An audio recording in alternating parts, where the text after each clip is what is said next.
ये कहानी है एक डरावनी हवेली की कहानी के बारे में। किसी गांव में रोहन नाम का एक लड़का था।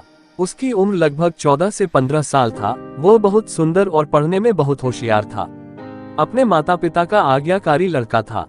उसे पढ़ने का बहुत शौक था। पूरा दिन पढ़ता ही रहता था। स्कूल के टीचर भी रोहन से बहुत खुश रहते थे।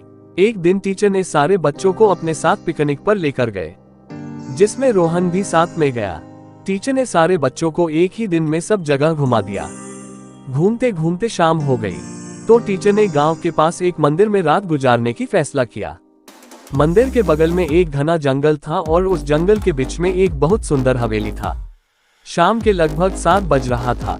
रोहन ने उस हवेली को दूर से देख लिया था और उसे नजदीक से देखने की इच्छा होने लगी। रोहन टीचर से बिना बताए उस जंगल की ओर चल पड़ा। जंगल बहुत ही ज्यादा घना था। फिर वो उस हवेली के पास पहुंचा। जैसे ही उसने हवेली की चौखट पर गया, उसे बहुत तेज से ठोकर लगा और वो वहीं पर गिर गया।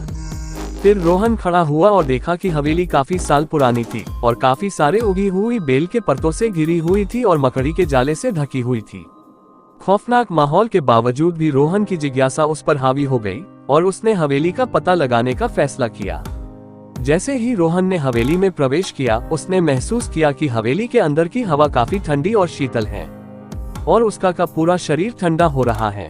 फिर उसने जैसे ही हवेली के चौखट पर पैर रखा तो उसे ऐसा लगा कि उसके पैरों के नीचे के फर्श चरमरा रहा है।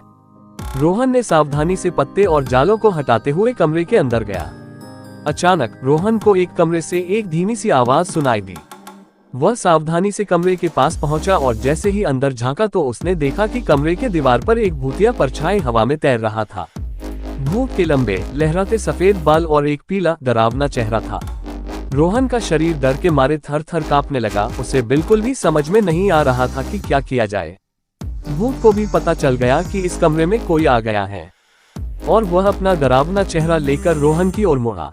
फिर उसने अपना मुंह खोला और खून से लथपथ चीख निकाली, जिससे रोहन पीछे मुड़ा तो उस भूत को अपने सामने देख लिया और जितनी तेजी से दौड़ सकता था उतनी तेजी से वहां से भागा।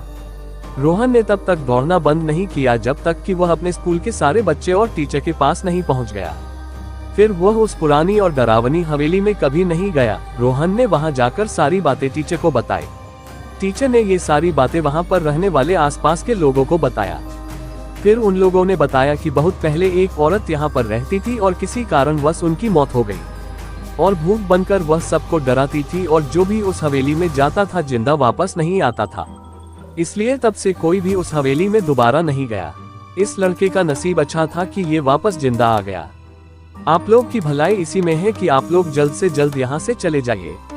रोहन और उसके टीचर वहाँ से उसी समय अपने घर वापस चले गए।